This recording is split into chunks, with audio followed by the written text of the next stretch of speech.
ये सही समय है जब मैं अपनी बातें आपके साथ शेयर कर सकूं। दोस्तों, ध्यान से सुनिएगा। रामायण, महाभारत, श्रीमद् भागवत जैसे जितने भी ग्रंथ हैं, शास्त्र हैं, ये हमारी सांस्कृतिक और धार्मिक धरोहर है। यह हमारी संस्कृति है, यह हमारी जड़ है। सारी मानव सभ्यता के लिए यह नींव के समान है, और न तो नींव को हिलाया जा सकता है और न ही जड़ को बदला जा सकता है। नींव या जड़ से किसी भी तरह का खिलवाड़, किसी भी तरह की छेड़छाड़ बिल्कुल भी ठीक नहीं है। हमें इन शास्त्रों से संस्कार मिलते हैं, जीवन का आधार मिलता है। ये धरोहर ही हमें जीने की कला सिखाती है। हमारी संस्कृति विश्व की सबसे प्राचीन संस्कृति है। हमारी हर पीढ़ी इसे युगों युगों से आत्मसात करती आ रही है, जिसका सबसे बड़ा एग्जाम्पल है 2.5 साल पहले जब कोरोना आया था, तो कोरोना ने लोगों की धार्मिक भावनाओं को तब से लेकर आज तक और भी प्रबल कर दिया है। हमारी धार्मिक परंपराओं और मान्यताओं को और अधिक पुष्ट किया है इस महामारी ने। टीवी पर जब धारावाहिक रामायण प्रसारित हुई थी कोरोना के दौरान, तो रामायण ने एक विश्व रिकॉर्ड बनाया। आप सब जानते हैं, हम सब जानते हैं। ये एक बहुत बड़ा संकेत है हमारी मान्यताओं और परंपराओं की प्रामाणिकता का। इस बार यानी 2020 में रामायण आज की युवा पीढ़ी ने भी देखी, और 35 साल पहले बनी रामायण को पूरी श्रद्धा और आस्था से देखा, समझा और आत्मसात किया। आज जो बेहिसाब लोग मुझसे मिलते हैं, उनमें सबसे ज्यादा संख्या टीनेजर्स की होती है। दोस्तों, 500 साल के संघर्ष, अथक प्रयत्न और जद्दोजहद के बाद, न जाने कितना रक्त बहाने के बाद हमें राम मंदिर के पक्ष में निर्णय मिला, और वहां एक भव्य मंदिर का निर्माण हो रहा है जो 2024 तक पूरा भी हो जाएगा। अप्रिशिएट करने वाली बात यह है कि मंदिर को भव्यता देने के साथ साथ उसकी आत्मा और मौलिकता को ज्यों का त्यों रखकर यह मंदिर बन रहा है। हमें अपनी सभी सांस्कृतिक और धार्मिक धरोहरों और मान्यताओं को जैसी वो है वैसी ही बनाए रखना चाहिए।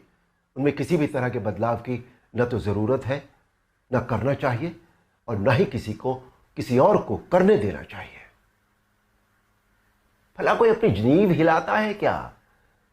कोई अपनी जड़ें बदलता है क्या? हमारी इन धार्मिक सांस्कृतिक मान्यताओं और परंपराओं को किसी भी तरह का कोई नयापन देने की आवश्यकता नहीं है। देखिए, मेरा प्रयास और कर्म तो यही है कि मैं इस जनरेशन को और अगली पीढ़ी को भी वही सिखाऊं, वही बताऊं, वही दिखाऊं जो वास्तव में सत्य है, शाश्वत है और सनातन है। एक बात और सोचने वाली है, किसी और धर्म की परंपरा या मान्यता में जब किसी भी प्रकार का बदलाव या नयापन नहीं किया जाता, तो हमारी सनातन धर्म की मान्यताओं परंपराओं के साथ छेड़छाड़ आखिर क्यों? आजकल ये चलन सा बनता जा रहा है कि सनातन धर्म का मजाक बनाओ, देवी देवताओं के ऑब्जेक्शनेबल पोस्टर बनाओ, अभद्र भाषा में बोलता हुआ दिखाओ। आखिर किसने अधिकार दे दिया कि कोई हमारी धार्मिक आस्था से छेड़छाड़ करे या हमारी भावनाओं को ठेस पहुंचाए? कुछ फिल्म मेकर्स,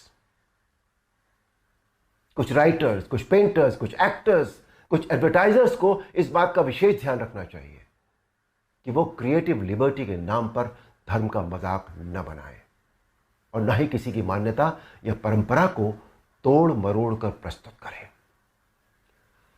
दोस्तों, ये किसी राजनीतिक पार्टी या धर्म के लिए नहीं, बल्कि पूरे देश के लिए एक स्वाभिमान बढ़ाने वाली बात है कि आज हमारे प्रधानमंत्री श्री नरेंद्र मोदी जी के नेतृत्व और कुशल मार्गदर्शन में देश के कोने कोने में सांस्कृतिक, धार्मिक और ऐतिहासिक धरोहरों को पुनः पहचान मिल रही है।